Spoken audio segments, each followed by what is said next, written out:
selamat pagi semuanya.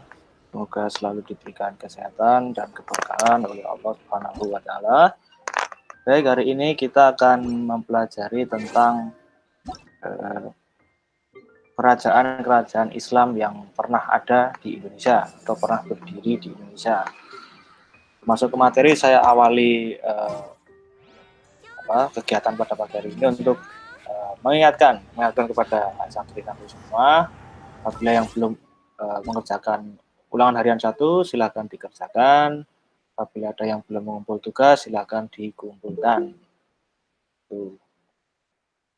Oke, kita langsung masuk ke materi, yaitu kerajaan Islam di Indonesia. Ya. Jadi kalau kita ketahui bersama bahwa kerajaan Islam pertama di Indonesia itu biasanya orang menyebutkan kerajaan Samudra Pasai seperti itu. Tapi karena perkembangan penemuan sejarah, akhirnya materi itu berubah, ya. Pandangan itu berubah dari yang tadinya kerajaan Samudra Pasai sekarang menjadi kerajaan Perlak, ya.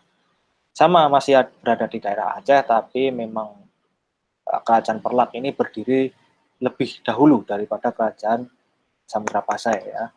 Bahkan ada yang mengatakan ada kerajaan Tajih, ya. Tapi itu masih belum bisa dibuktikan. Tapi yang bisa dibuktikan sekarang adalah kerajaan Perlak. Di kerajaan Perlak itu sekitar abad ke-9 Masehi, dan ketika kerajaan Perlak ini berdiri itu bersamaan dengan kerajaan Sriwijaya, ya, bersamaan dengan Tarumanegara seperti itu. Ya, hampir beriringan. Jadi bisa dikatakan Islam masuk di Indonesia itu beriringan, ya, dengan masuknya ajaran agama Hindu-Buddha, ya. Seperti itu. Bahkan kalau kita gali lebih dalam lagi di teori-teori Islam itu orang-orang Arab yang belum Islam kan masih abad ke-4, ya. Nabi datang kan abad ke-6, ya, abad ke-7 ke-6, ya. Jadi abad ke-4 itu di Sumatera sudah ada perkampungan Muslim, ya. Kalau kalian baca dari teori dari Mekah, dari Buya Hamka, nanti kalian bisa tahu bahwa di Sumatera itu sebenarnya sudah ada perkampungan Arab tapi belum Islam, ya. Harus setelah Nabi datang, Nabi Muhammad mengemban tugas kenabian, Islam disebarkan dan perkampungan Arab itu menjadi perkampungan Islam seperti itu. Nah, kita langsung aja masuk ke materi, yaitu kerajaan Perlat.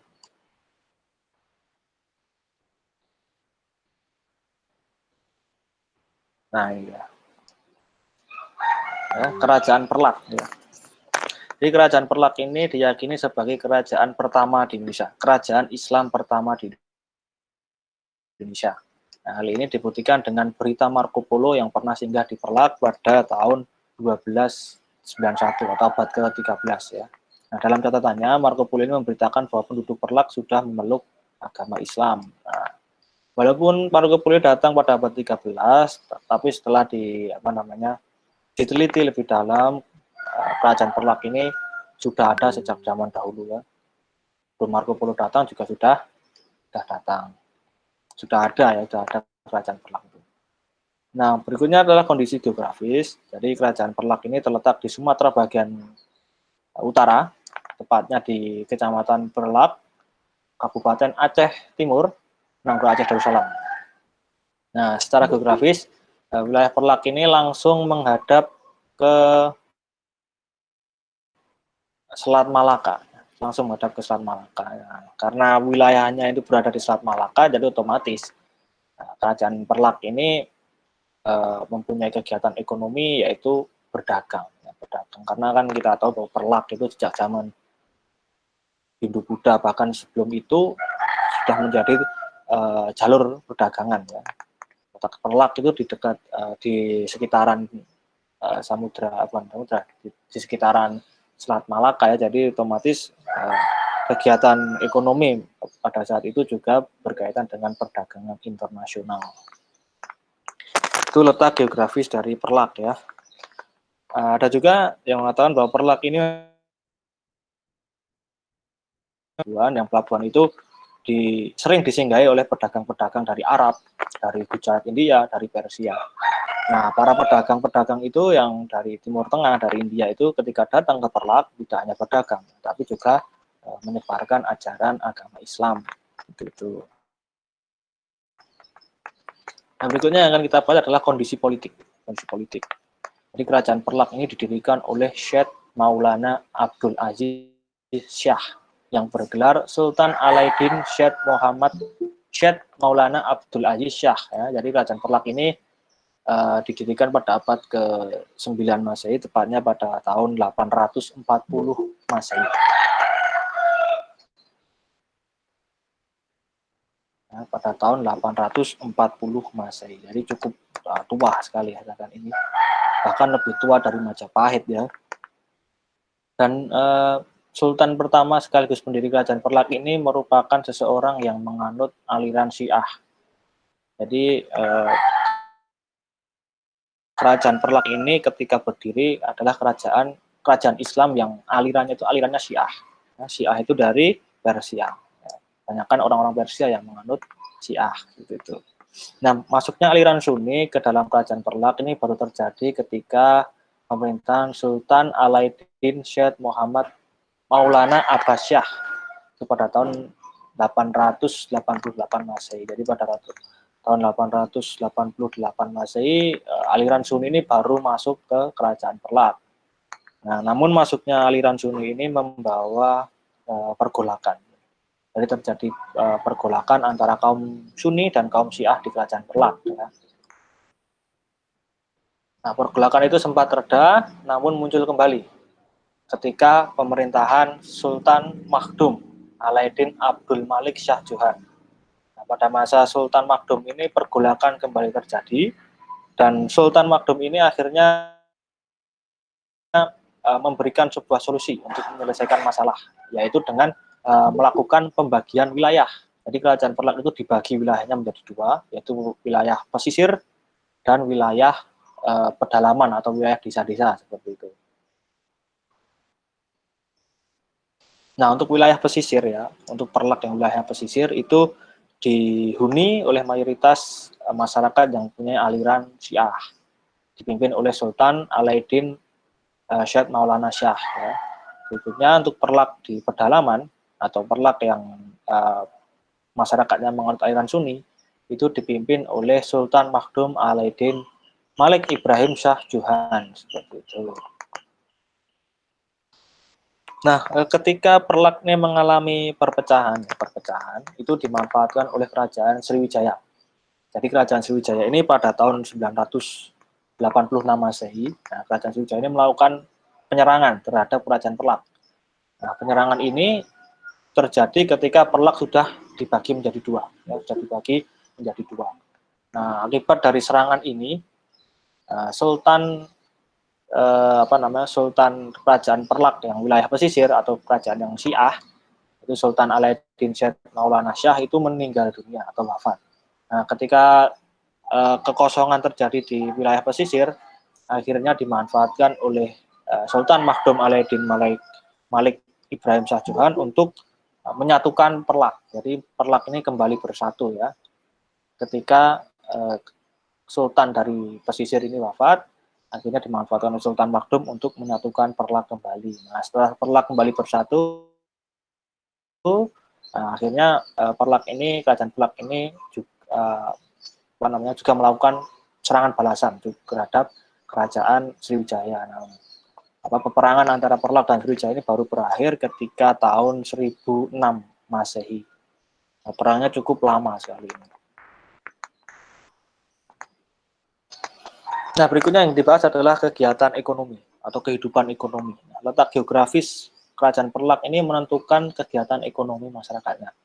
Kita tahu bahwa kerajaan Perlak ini letaknya menghadap ke arah Selat Malaka. Nah, jadi kegiatannya jelas akan bertumbuh pada bidang perdagangan.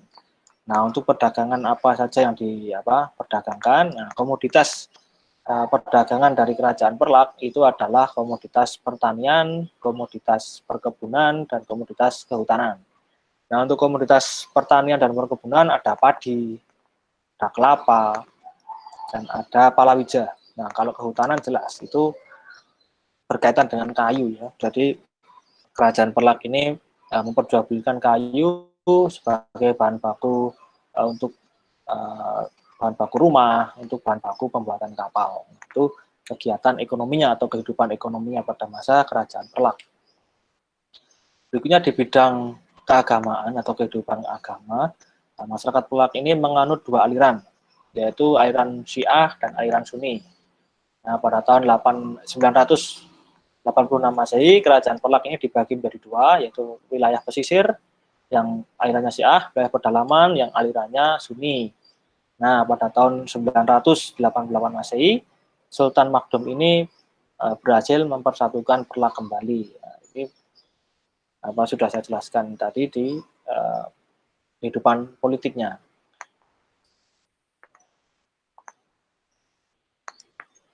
Berikutnya di kehidupan sosial budaya. Di masyarakat Muslim di Perlak itu sudah hidup berdampingan dengan masyarakat Hindu dan Buddha. Ya, karena kan kita tahu bahwa Islam ketika masa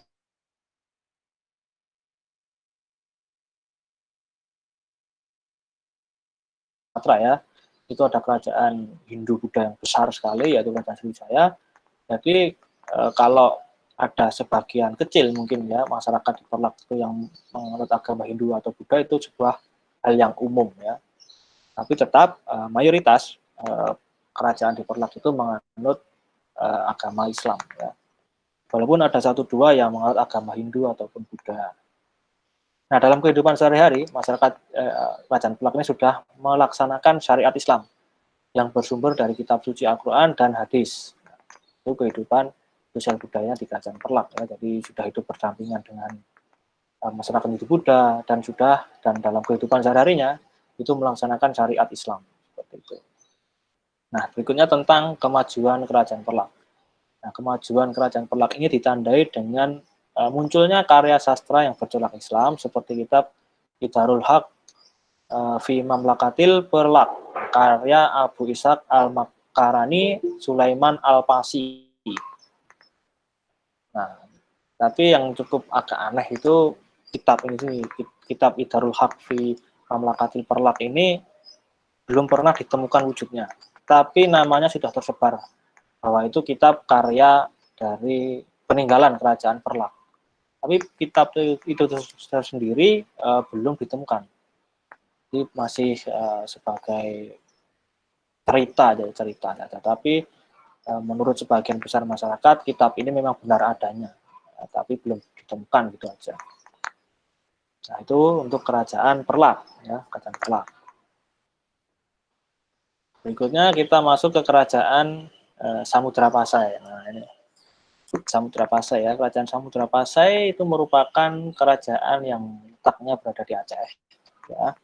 Dan kerajaan ini merupakan sebuah gabungan dari kerajaan Samudra dan kerajaan Pasai. Nah, kerajaan Pasai ini berkembang pada abad ke-13 Masehi. Jadi ketika kerajaan Perlak ini pengaruhnya mulai turun, nah kerajaan Samudra Pasai ini baru naik. Ini namanya regenerasi di dalam sebuah kontestasi politik ya di kerajaan pada masa itu. Jadi ketika ada kerajaan yang turun, berarti di suatu wilayah yang lain ada kerajaan yang mulai berkembang seperti itu. Nah, kerajaan Perlak sendiri itu letaknya di 15 km sebelah timur Lok Sumawe Aceh. Nah, letak kerajaan Samudra Pasai ini berada di antara dua sungai, yaitu Sungai Pesangan dan Sungai Pasai. Nah, karena letaknya di dua sungai ini, akhirnya kerajaan Samudra Pasai ini mempunyai kondisi tanah yang subur. Nah, kondisi tanah yang subur dan letak kerajaan Samudra Pasai ini menghadap ke Selat Malaka ya. Jadi ini karunia yang besar sekali dari Allah bahwa Samudra Pasai ini dikaruniai wilayah yang subur dan wilayah yang strategis. Jadi sudah sangat memungkinkan kalau kerajaan Samudra Pasai ini menjadi kerajaan yang sangat kaya dan makmur. Berikutnya adalah kondisi kehidupan politik ya, kehidupan politik. Itu kerajaan Samudra Pasai ini didirikan oleh Marah Silu dan Maulana Malik As-Saleh. Nah, ini didirikan pada abad ke-13. tepatnya pada tahun 1285 ya, 85. Nah, untuk memperkuat hubungan politik, Sultan Malik As-Saleh ini menikah dengan seorang putri dari Kesultanan Perlak atau dari Kerajaan Perlak, yaitu bernama Putri Ganggang Sari. Nah, seperti yang saya katakan tadi, ketika Perlak ini mulai turun, ya, pamornya mulai turun, nah, Kerajaan Samudra Pasai ini baru mulai berkembang. Nah, untuk memperkuat posisi Kerajaan Samudra Pasai, akhirnya Sultan Malik As-Saleh ini menikahi putri dari Kerajaan Perlak, yaitu Putri Ganggang Sari. Nanti dalam perkembangannya, Kerajaan Perlak ini akan digabung menjadi satu dengan Kerajaan Samudra Pasai. Nah, setelah Sultan Malik As-Saleh ini wafat, Kerajaan Samudra Pasai ini dipimpin oleh Sultan Malik Az-Zahir. Nah, pada masa Sultan Malik Az-Zahir ini, Kerajaan Perlak dan Kerajaan Samudra Pasai digabung menjadi satu. Nah, digabung menjadi satu. Itu pada masa Sultan Muhammad Malik Az-Zahir. Nah, setelah Sultan Muhammad Malik Az-Zahir ini wafat, kekuasaan dilanjutkan oleh Sultan Mahmud Az-Zahir. Ada yang mengatakan Sultan Mahmud Malik Az-Zahir seperti itu. Jadi di Kerajaan Samudra Pasai itu biasanya raja itu bergelar Malik, ada gelar Maliknya. Nah, pada masa pemerintahan Sultan Mahmud Malik Az-Zahir ini, Kerajaan Samudra Pasai mendapatkan serangan dari Kerajaan Majapahit. Nah, akibat serangan itu, akhirnya Sultan Mahmud ini melarikan diri dari ibu kota kerajaan. Dan untuk beberapa waktu, Kerajaan Samudra Pasai ini berada di bawah kekuasaan Majapahit. Nah, berarti kita bisa menganalisis bahwa Kerajaan Samudra Pasai ini berdiri bersamaan dengan Kerajaan Majapahit seperti itu. Dan, kalau kita kaitkan dengan Majapahit, ada Sumpah Palapa yang diucapkan oleh Gajah Mada yang ingin mempersatukan seluruh wilayah Nusantara. Nah, Aceh ini kan masuk wilayah Nusantara, jadi mungkin wilayah Aceh atau wilayah Samudra Pasai ini diinginkan oleh Kerajaan Majapahit seperti itu. Dan akhirnya Kerajaan Samudra Pasai ini diserang dan berhasil dikuasai, tapi tidak untuk waktu yang lama, ya, tidak untuk waktu yang lama, karena pada abad ke-14, pada tahun 1383, ada Sultan yang bernama Sultan Zain Abidin Malik Az-Zahir, ya, berhasil melepaskan Kerajaan Samudra Pasai ini dari pengaruh dan pendudukan Kerajaan Majapahit seperti itu. Nah, kalau kita lihat ya dari kehidupan politiknya, kita melihat sultan-sultan ini bergelar Malik. Nah, gelar Malik ini sama seperti yang ada di Kerajaan Mesir. Jadi Kerajaan Mesir itu juga menggunakan gelar Malik untuk setiap raja-rajanya, kecuali Fir'aun ya.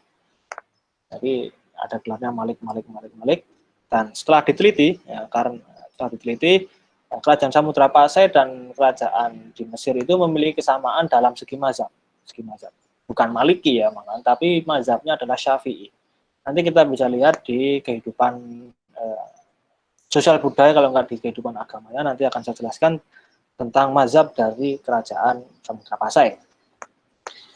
Nah, ini ada satu yang kelupaan, yaitu sumber-sumber Kerajaan Samudra Pasai. Jadi sumber sejarahnya itu berasal dari tulisan yang ada di batu nisan Sultan Malik As-Saleh. Berikutnya ada berita-berita dari Marco Polo, ada berita-berita dari Ibnu Battuta. Berikutnya yang terakhir ada kronik dari Raja Samudra Pasai. Kronik itu seperti catatan-catatan seperti itu. Ya. Nah, berikutnya adalah kehidupan ekonomi. Jadi Kerajaan Samudra Pasai ini mengembangkan perekonomian yang berbasis perdagangan laut. Ekonominya berbasis perdagangan laut dengan komoditas perdagangannya adalah lada, kain sutra, kapur barus, dan emas. Nah, bahkan Kerajaan Samudra Pasai ini juga sudah mencetak uang emas atau yang dinamakan dirham. Kalau dari Aceh, dirham. Ya. Tulisannya agak sedikit beda, tapi bacanya juga dirham. Nah, dirham ini menjadi alat tukar atau alat pembayaran resmi. Ya. Dirhamnya seperti ini ya. Jadi bukan hanya di Arab aja yang menggunakan dirham maupun dinar, tapi di Aceh pun juga menggunakan dirham. Nah, dirham ini terbuat dari 70% emas murni dengan berat 0,60 gram, ya, gram. Dan mutunya itu 17 karat, ya, 17 karat emas 17 karat. Ini juga berharga sekali ya kalau bisa menemukan ini. Nah, berikutnya untuk memenuhi kebutuhan sehari-hari, nah, masyarakat Kerajaan Samudra Pasai ini mengembangkan kegiatan pertanian seperti menanam padi. Jadi Kerajaan Samudra Pasai ini masyarakatnya sudah mengolah padi untuk menjadi makanan pokok ya, di beras begitu. Itu di kehidupan ekonominya. Jadi ekonomi Kerajaan Samudra Pasai itu bertumbuh pada perdagangan laut ya, perdagangan laut, dan sudah menggunakan mata uang dirham untuk setiap kegiatan ekonominya sebagai alat pembayaran maupun alat tukar pembayaran yang resmi. Ya. Berikutnya ada kehidupan agama. Menurut catatan Marco Polo dan Ibnu Battuta, sebagian besar kerajaan Samudra Pasai ini memeluk ajaran agama Islam. Nah, dengan menganut mazhab Syafi'i, ya, mazhab Syafi'i. Dan kerajaan Samudra Pasai ini juga rutin mengirimkan ulama-ulamanya ke Jawa. Salah satunya Fatahillah. Nah, Fatahillah ini kalau kalian tahu nama lainnya adalah Falepehan. Falepehan. Jadi Fatahillah ini nanti menjadi seorang panglima perang di Demak dan menjadi penguasa Cirebon. Dan dia berhasil mengambil alih Batavia dari Portugis. Portugis itu namanya Sultan Fatahillah atau Falepehan. Itu di kehidupan agamanya ya, agamanya.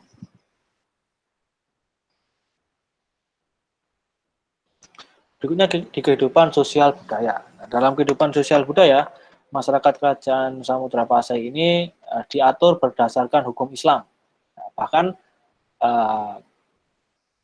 para ahli juga mengatakan bahwa kehidupan sosial budaya di Aceh pada saat itu sangat mirip dengan kehidupan dengan masyarakat Arab. Jadi ada kemiripan, ya, ada kemiripan dan kesamaan antara kehidupan di Aceh dan kehidupan di Arab.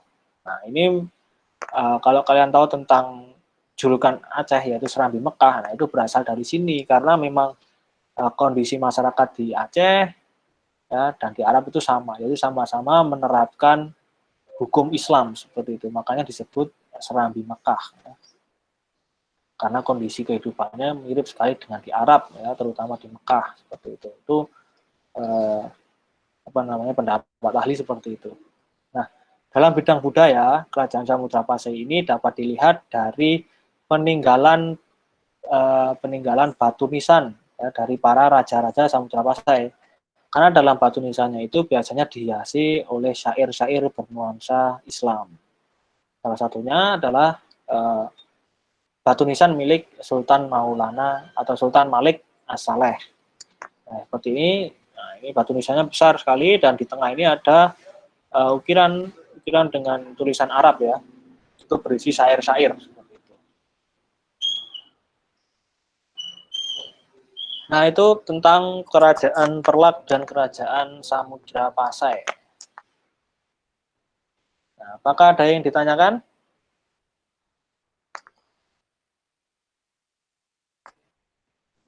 Tidak, Tat. Oh, ya udah. Baik, kalau tidak ada yang ditanyakan, waktunya masih enggak ya? Waktunya masih sedikit ya ini ya. Silakan kalau mau ada yang mau baca ya dari PDF yang saya share tadi, itu sebenarnya isinya sama dengan apa yang saya paparkan di PowerPoint, tapi untuk lebih jelasnya bisa kalian baca di PDF yang saya share. Seperti itu. Nah, kalau tidak ada yang ditanyakan, pertemuan pada pagi ini saya akhiri. Apabila ada salah kata, saya mohon maaf. Bila taufik wal hidayah, assalamualaikum warahmatullahi wabarakatuh. Waalaikumsalam. Waalaikumsalam warahmatullahi wabarakatuh.